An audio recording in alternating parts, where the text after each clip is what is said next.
Shalom, sahabat-sahabat yang terkasih di dalam mendengar firman Tuhan setiap hari, di dalam channel ini, di dalam ruangan ini. Terima kasih karena dapat mengikuti setiap renungan harian yang kita sama-sama pelajari dan dengarkan. Kita mulahkan firman Tuhan renungan dengan doa. Mari berdoa. Kami berdoa, kami terus berserah kepada Tuhan di dalam kehidupan kami ini Tuhan, karena Engkaulah satu-satunya tempat kami berserah dan tidak ada yang lain. Terima kasih pimpinan-Mu yang begitu baik. Terima kasih penjagaanmu yang begitu baik, sehingga kami dapat terus berserah kepada Tuhan. Kami tahu bahwa kami berdosa, dan kami tahu kami juga datang ke hadirat Tuhan untuk meminta Tuhan memberikan pengampunan, sehingga kami layak mendengar di hadirat Tuhan, mendengar firman-Mu. Terima kasih, inilah doa kami. Amin.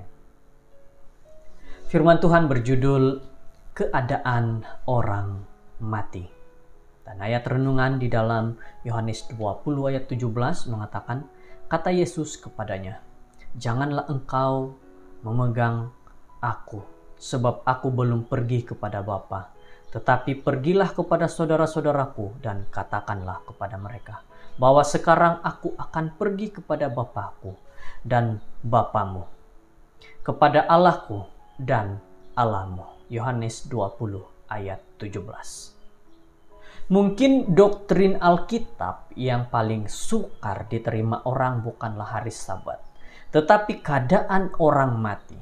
Ini boleh difahami apabila kita sadar bagi kebanyakan orang bukanlah satu berita baik untuk membawa nenek turun dari surga yang gembira ke dalam tanah untuk dimakan oleh ulat-ulat.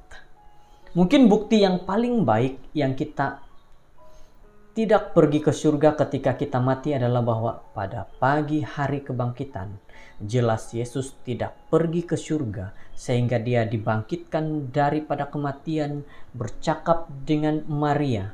Sekarang kita harus katakan, jika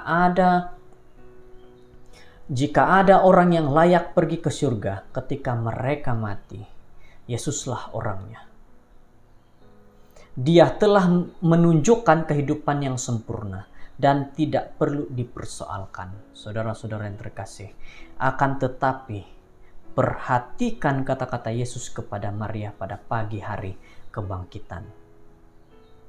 Aku belum pergi kepada Bapa. Yesus mengatakan kata-kata yang sangat jelas kepada Maria yang dia pergi melepaskannya. Pergi karena dia harus membuat satu perjalanan yang pantas ke surga sebelum menghabiskan pekerjaannya di dunia. Saudara-saudara, jika Yesus tidak pergi ke surga seketika dia mati, maka sudah tentu kita tidak akan pergi ke surga apabila kita mati.